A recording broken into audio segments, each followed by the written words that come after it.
Welcome back to Leader Time by FedNet, your podcast source for daily floor remarks by Senate Majority Leader John Thune and Democratic Leader Chuck Schumer.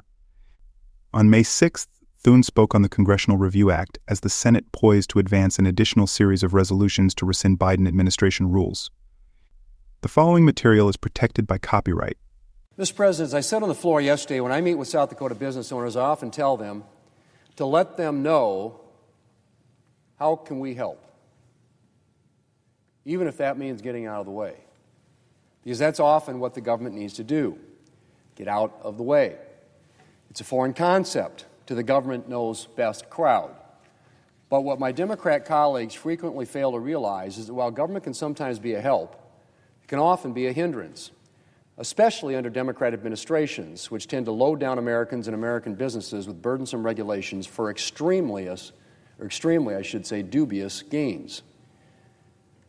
The Biden administration certainly did that. And one of our priorities this Congress has been taking advantage of the Congressional Review Act to repeal burdensome Biden administration regulations.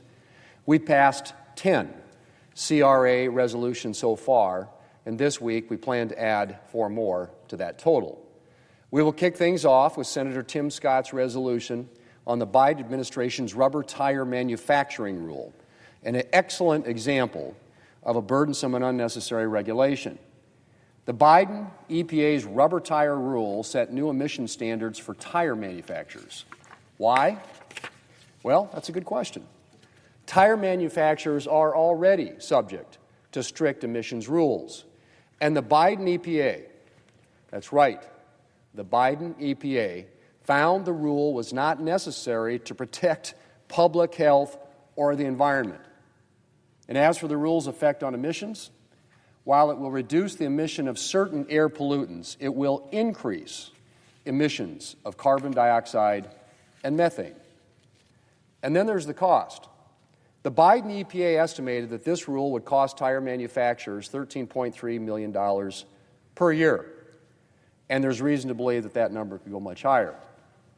So we have costly new standards for tire manufacturers justified by no public health benefit, including, as I said, by the Biden administration, and estimated to produce extremely dubious, if any, environmental gains. You might say we have the poster child for a burdensome and unnecessary government regulation, and we're going to repeal it this week. We're also going to take up Senator Curtis and Senator Lee's resolution to overturn a Biden administration regulation limiting access to public lands in Glen Canyon National Recreation Area for those with off-road vehicles. Senator Curtis has noted that he hopes this measure will be a step toward ensuring that public lands remain accessible to Americans instead of being closed off by Washington bureaucrats. A third CRA measure that we'll take up this week is Senator Cruz's resolution to block an unlawful Biden-era Federal Communications Commission regulation that allows a federal program to subsidize unregulated off-campus Wi-Fi hotspots for school children.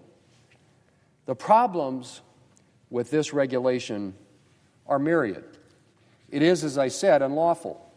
It violates the Communications Act, which clearly limits the use of the funds in question to classrooms and libraries. And it effectively extends a program that Congress chose not to renew. Then there is the fact that this rule endangers children by giving them unsupervised access to a whole host of potentially dangerous or unhealthy content. Add to that the fact that it creates the potential for duplication of government efforts to deploy broadband, and you have a whole host of reasons to repeal this Biden regulation. Finally, Mr. President, this week we intend to take up Senator Kennedy's CRA resolution to repeal a Biden administration rule adding unnecessary red tape to bank mergers. This rule would delay approval of bank mergers that increase competition, potentially restricting choice in banks for consumers. I am grateful to all of the senators I've mentioned for their efforts to lift burdensome Biden-era regulations and for all those sponsored earlier, or all those who I should say sponsored earlier CRA measures. And Senate Republicans will continue to work to lift unnecessary government burdens and get government out of the way of American families and American businesses.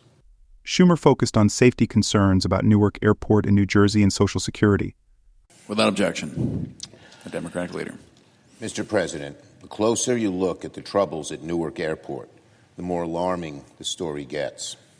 For months, especially over the past week or so, operations at Newark Airport have been mired by chaos, delays, and crippling system outages. It was recently reported that on Monday, April 28th, air traffic controllers overseeing Newark lost all communications with planes in the air for up to 90 seconds, unable to see, hear, or talk to them. That's 90 seconds of a wholly filled up sky of planes literally flying blind over one of America's busiest airports. Thank God nothing happened, but we tempt fate if no changes are made. If during 90 seconds the system goes down and so many airplanes are flying so close to each other in a congested airport, that is really sounding five-alarm fire. What was the culprit of this blackout? It was a burnt copper wire that shut communications down. This is unacceptable. We can't keep America's planes safe in 2025 if we rely on copper wires and floppy disks. Our air traffic controllers and America's travelers deserve far more.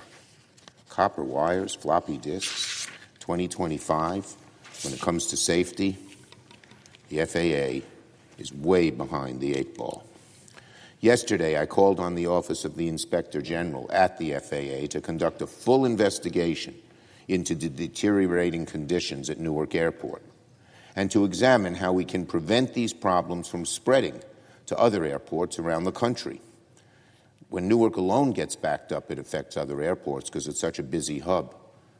But if this starts happening at other airports, our air travel is in real trouble, even more trouble than it is now. Donald Trump's FAA has failed spectacularly this year in showing the American people that the Trump administration is up to the task of keeping people safe. We need to get to the bottom as to why. The public deserves answers to some very important questions. Why has the staffing shortages at Newark and other critical airports been allowed to continue? What role has DOGE cuts played in aggravating the chaos? What is the plan to fill the vacancies of critical leadership at the FAA? Some of the top positions are not filled because some of the people there who were very capable resigned in disgust at what the administration was trying to do to the FAA.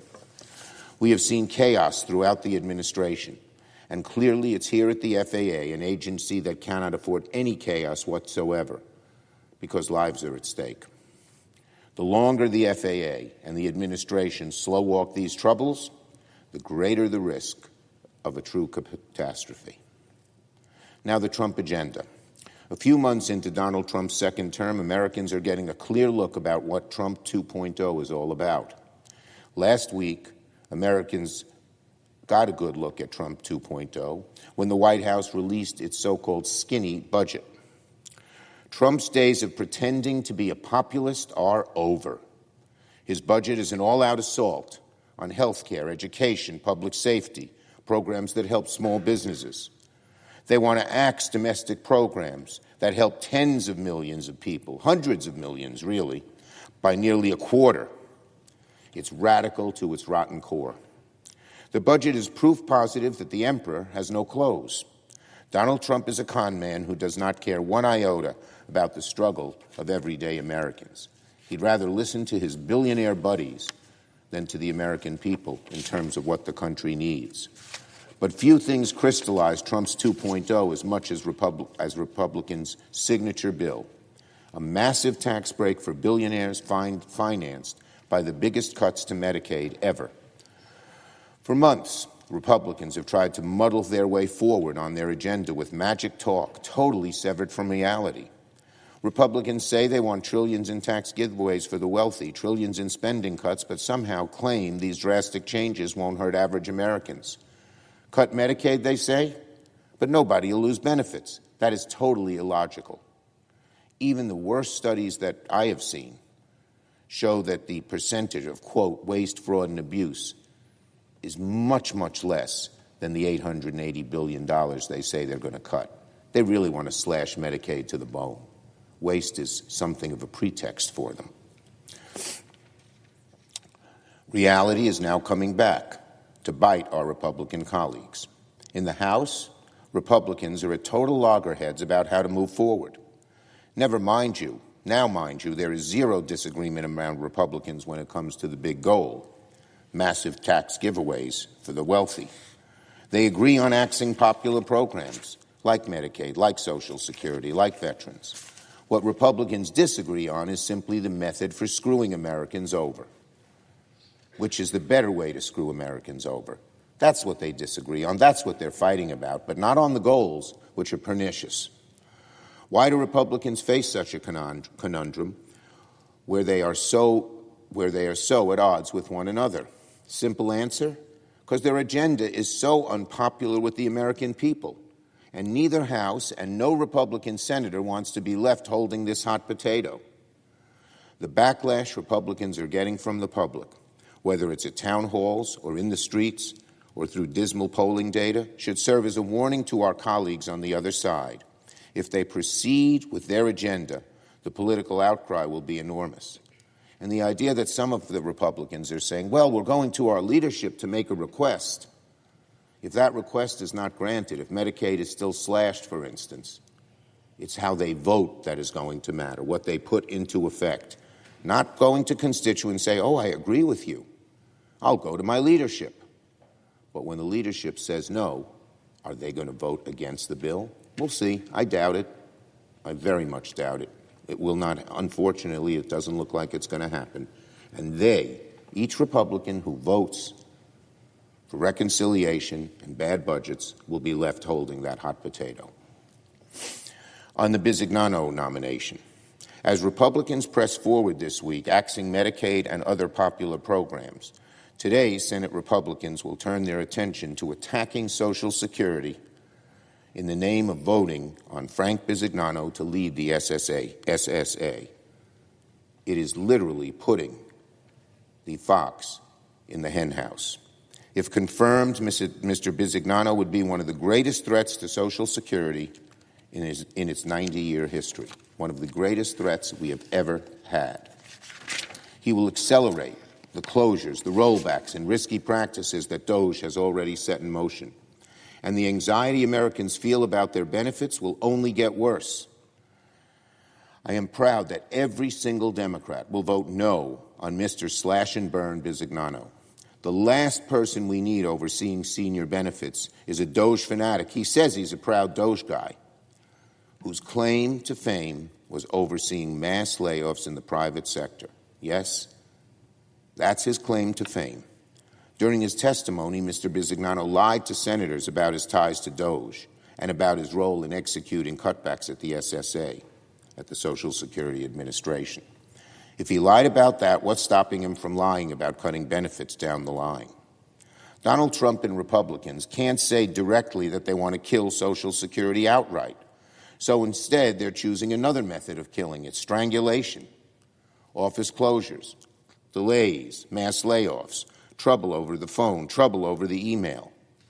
Every single Republican senator who votes yes on Bisignano will be complicit in strangling Social Security, plain and simple.